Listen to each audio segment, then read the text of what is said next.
자, 오늘 아침 주요 뉴스 키워드와 함께 자세히 분석해보는 시간입니다. 오늘도 역시 김대호 박사 나오셨습니다. 박사님 어서 오십시오. 네, 반갑습니다. 자, 첫 번째 키워드부터 확인하시죠. 제2 리먼 사태. 지금 미국 상업용 부동산 침체로 금융 리스크 위기감이 고조되고 있습니다. 그 중심에 있는 뉴욕 커뮤니티 뱅코프 이 신용 등급이 정크 등급으로 지금 2단계나 강등이 됐어요. 현재 어떤 상황인 겁니까? 예, 뉴욕 커뮤니티 뱅크라는 NYCB에 대해서 무디스라는 신용평가 회사가 지금 앵커님 잘 지적해 주신 대로 신용 등급을 2단계나 내렸습니다. 그런데 여기서 한 단계냐 두 단계냐는 별 중요하지 않고요. 그동안에는 이 신용 등급이 투자 가능하다라는 투자 적격하는 등급의 제일 꼬레비에 있었습니다. 네. 꼬레비지만은 일단 투자 적격, 이 투자 적격이라는 얘기는 NYCB가 발행하는 은행채나 회사채 사도 된다라는 그런 사실상 허가증이에요. 그런데 이것을 이제는 사면 안 된다라는 투자 부적격, 흔히 이것을 뉴욕 증시에서는 쓰레기 등급이라고 그럽니다. 물론 쓰레기 등급이 돼도 이 쓰레기 등급만 골라서 사는 투자가가 있어요. 그렇죠. 예, 그건 아주 예외적이지만 하이 리스크 하이 리턴이라고 그래서 이 쓰레기 등급을 샀다가 싸게 사서 나중에 망하지만 않으면 큰 돈을 벌 수 있다.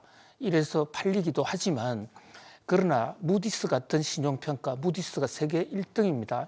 그리고 이런 등급을 정크 등급으로 했다는 것은 NYCB라는 곳이 정상적인 방법으로 금융시장에서 자금을 조달할 길은 완전히 막혔다. 이렇게 볼 수가 있습니다. 자, 미국에서 은행이 이렇게 흔들리는 것은 뭐 예사로 있는 일이기는 합니다. 자, 미국의 은행은 10,000개가 훌쩍 넘어갑니다. 그중에서 미국에서 좀 제대로 된 은행이라 하면 연방예금보험공사 FDIC 여기에 가입이 돼 있는 회사인데요. 우리나라 은행들은 여기 다 가입이 돼 있어요. 네. 우리나라는 그러니까 뭐 옥석이 구분이 잘 안 되는 거죠. 근데 미국은 허가가 굉장히 자유로운 대신에 FDIC라는 예금 보험 제도를 통해서 거기에 가입 조건을 굉장히 까다롭게 합니다.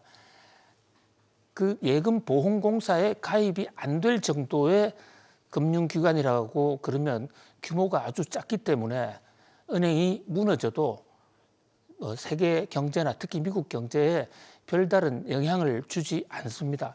그런데 이 NYCB라는 은행은 FDIC의 정규 회원입니다.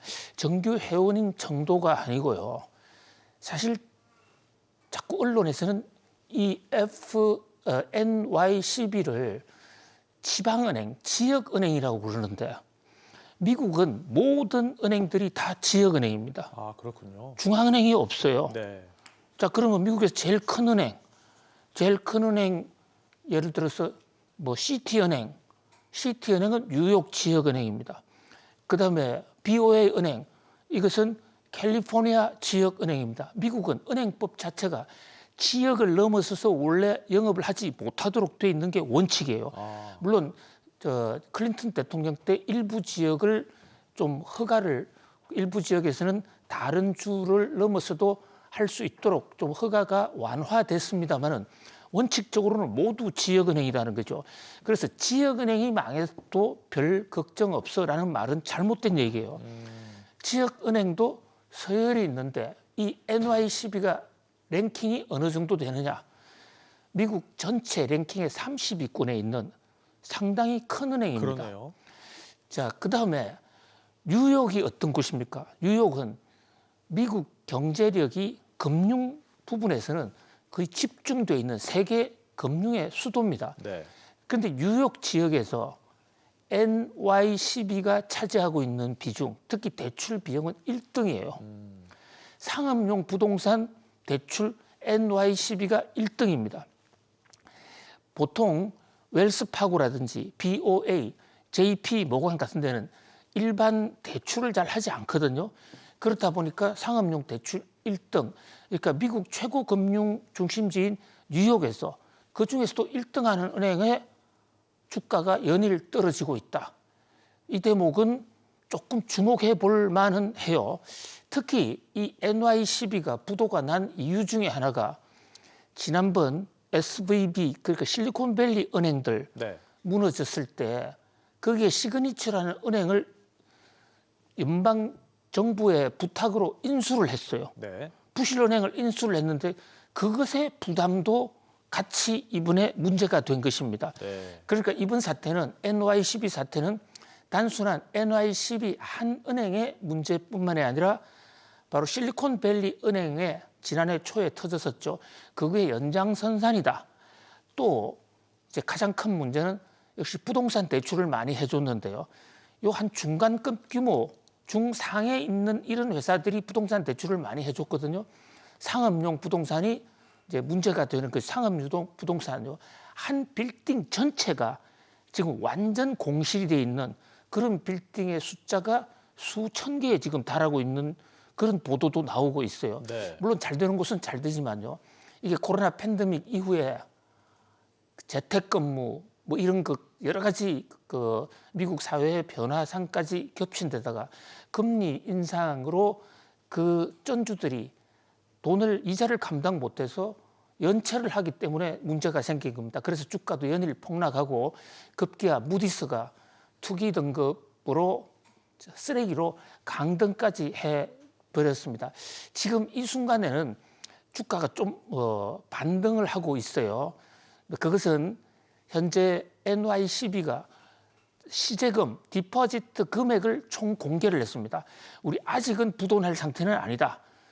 근데 또 신임 회장을 지명하면서 경영권 교체 이런 그 부동산도 일부 매각을 해서 부족한 재원을 마련하겠다. 이제 이런 수습책을 마련을 했는데요. 그럼에도 불구하고 뉴욕 증시에서는 2008년도 9월 달에 그 유명한 지금 앵커님 지적해 주신 대로 리만 사태가 혹시 터지는 거 아니냐. 네. 미국 사람들이 제일 무서워하는 뉴욕 증시에서 제일 무서워하는 게 이 제2의 리만 사태입니다. 리만 사태라는 게요. 한때 우리나라 언론 보도에는 리만의 앞에 리는 이명박, 뒤에 뭐는 당시에 강만수의 만자를 따서 이명박 강만수 사태라고도 하기도 했어요. 네. 이게 왜 이런 얘기가 나왔냐면 리만 브라더스 은행이 있었는데 그 은행이 부도가 났을 때 사실상 굉장히 어렵게 될 때 당시 이명박 정부와 또 강만수 당시 경제부 총리가 이 리만 은행을 인수하려고 했었습니다. 인수 협상이 아주 급물살을 타고 바로 직전까지 갔는데 마지막 단계에 정말 그 천만다행으로 리만의 사태가 너무 심각하다라는 일부 의견이 있어서 한국 정부가 리만 인수를 금지합니다. 그 다음 날 바로 리만이 파산 신청을 했어요. 네. 만약에 그때 리만을 한국 정부가 인수를 했다면 그때 인수 주체는 산업은행이었습니다. 네. 그렇다면 리만 사태가 한국에서 폭발했을 수도 있는데 어쨌든 이 리만 사태가 터지면서 세계 경제가 약 10년간 후퇴하지 않았습니까? 근데 그 당시에 리만 사태의 핵심 원인도 지금 상업용 부동산의 어떤 연체와 마찬가지로 부동산에서 생겼다는 겁니다. 당시에는 어떤 주택용 부동산이 주로 문제가 됐었어요. 그래서 그 당시에 서브프라임 신용도가 낮은 사람에까지 돈을 빌려줬고 그 빌려준 돈을 모기지를 저당 잡혀서 유동화시키면서 전 금융기관에 확산시킨 건데요. 그러니까 그 당시도 금리가 높았고 여러 가지 거시경제 환경이 그때나 지금이나 리만 사태 때나 또 지금의 NY12 사태 때나 매우 흡사합니다. 다만 한 가지 리만 사태 때는 모기지 저당 채권을 유동화시켰기 때문에 네. 전 금융기관으로 확산이 돼 있었는데 NY12는 아직은 다른 금융기관에 전가가 될 그런 조짐은 그렇게 많지가 않거든요. 다른 뭐 파생 상품 형태로 이렇게 유동화가 되지는 않았다는 얘기시죠? 그렇습니다. 그렇게 됐다는 증거가 아직은 나오고 있지 않아요. 그래서 뭐 천만다행입니다. 그래도 좀 선제 대응할 필요가 있지 않느냐. 리만 사태도 원래요. 터지기 전에 원래 베어 스턴스란 금융기관이 먼저 무너졌는데 그거 무너졌을 때 미국 재무부 장관이 아무 문제 없다라고 얘기한 지 몇 달 만에 미국 리만이 결국은 파산 신청을 했거든요. 네. 만사부려턴턴이다. 그런 측면에서 우리도 좀 선제적으로 보수적으로 미리 좀 대응하는 그런 전략이 필요할 것으로 보입니다. 네, 리스크가 진행 중이니까 계속해서 면밀하게 좀 지켜봐야 될 것 같습니다. 자, 다음 뉴스 키워드 보시죠. FOMC 이자 폭탄. 고금리 상황이 계속 이어지면서 미국 정부도 이 고통을 좀 비켜갈 수는 없는 것 같습니다. 지금 연간 재정 적자가 지금 눈덩이처럼 불고 있는데 이 나라 빚에 대한 이자 부담도 계속 커지고 있어요. 예, 금융계에 이런 속담이 있습니다. 고금리 앞에 장사 없다. 그래서 뉴욕 증시 부근에서는 아기가 울면 곶감을 주는 게 아니라 연방준비은행 건물을 보여준다. 뭐 이런 속설이 있어요. 그런가요? 예, 호랑이보다 더 무서운 게 곶감인데 네. 곶감보다 더 무서운 게 연준의 이자 폭탄이다. 네. 자, 그 이자 폭탄이 민간인 가게 또는 기업에 터지는 것을 우리 뭐 익히 잘 알고 있습니다. 그런데 그 금리 인상을 주도했던 미국 정부에도 엄청난 폭탄이 되고 있다는 그런 경고의 보고서가 나왔는데요. 미국 의회의 예산회계감사국 CMO라고 그러죠. 여기서 자, 미국의 재정 적자가 아주 폭발적으로 늘어날 것 같아. 올해는 물론이지만 앞으로 10년 정도 되면 미국 정부가 더 이상 감내하지 못할 것 같다. 왜냐하면 지금 기준금리를 올렸을 때 나타나는 현상 중에 하나가 채권 금리가 올라갑니다. 그렇죠. 그런데 미국 정부가 기본적으로 적자 구조이기 때문에 국채를 발행해야 되는데 종래는 거의 0% 가까운 금리로 발행할 수 있었는데 지금은 4%, 5% 계속 높아진 금리로 발행을 하다 보니까 그 이자 부담이 큰 것이죠. 자, 이 대목은 두 가지 스타트를 동시에 줍니다. 금리가 계속 높으면 미국 경제도 굉장히 국가 경제도 파탄할 수 있다 하는 그런 경고 등 동시에 거꾸로요. 고금리 제롬 파월 연준 의장이 그렇게 오래 가지 못할 것이다. 왜냐하면 이것은 인플레 잡는 것도 효과는 있겠지만 그러다가 미국 정부가 거들날 수도 있다. 그런 면에서 이제 연준의 기준금리도 지금 3월이냐, 6월달이냐, 5월달이냐 여러 가지 설이 있습니다만 그러나 대세는 금리 하락 쪽으로 갈 것이다. 네. 이런 전망이 나오고 있는 이유이기도 합니다. 그렇군요. 자, 계속해서 다음 뉴스 키워드 보시죠.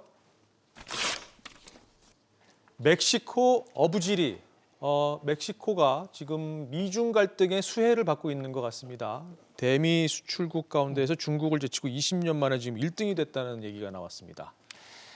예, 고래들이 싸움을 하면 옆에 있는 새우들이 어렵다 해서 우리 속담에 고래 싸움에 새우 등 터지는 게 아닌가라는 이런 우려도 있습니다만은 또 한편으로는요.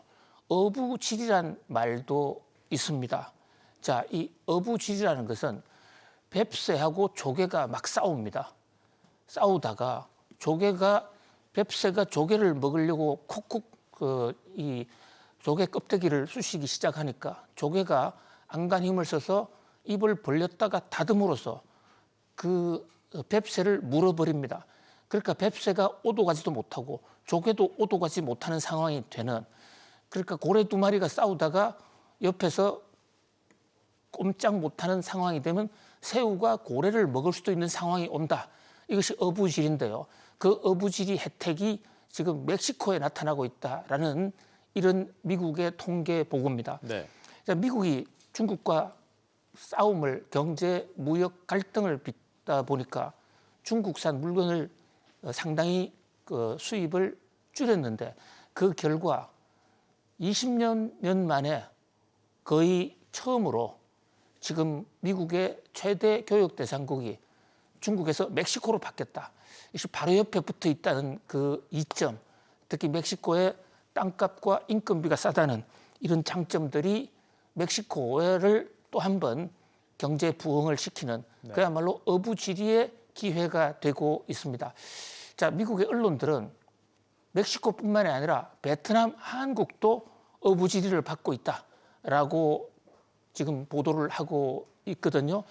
뭐 마침 우리나라 지금 무역 수지도 상당히 회복되고 있는 그런 상황인데 어부지리든 고래 싸움이든 정신만 잘 차리면 주위에 강대국이 싸울 때 옆에 약소국에게도 돌파할 수 있는 어떤 기회가 있다. 네. 이런 것을 보여주는 하나의 상징적 사건이다라고 볼 수 있겠습니다. 네, 그렇군요.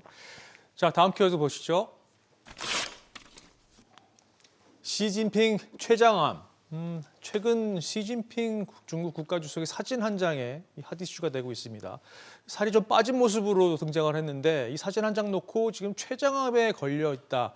이런 얘기가 지금 SNS상에서 핫 이슈가 되고 있습니다. 이거 당국이 지금 통제의 골머리를 앓고 있는데 어떻게 봐야 될까요? 그렇습니다. 중국 내에서는 이 SNS가 많이 차단이 됐는데요. 네.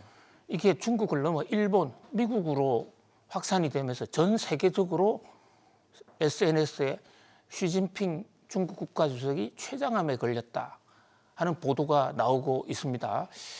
자, 이 계기는 시진핑 국가주석이 최근에 한 고위 공산당 관계자의 장례식에 참석을 했는데 여기서 침울한 표정에 살도 많이 빠진 마치 췌장암에 걸렸던 모습과 같아라는 하나의 근거를 이제 SNS가 제기하면서 문제가 지금 불거지고 있는데요.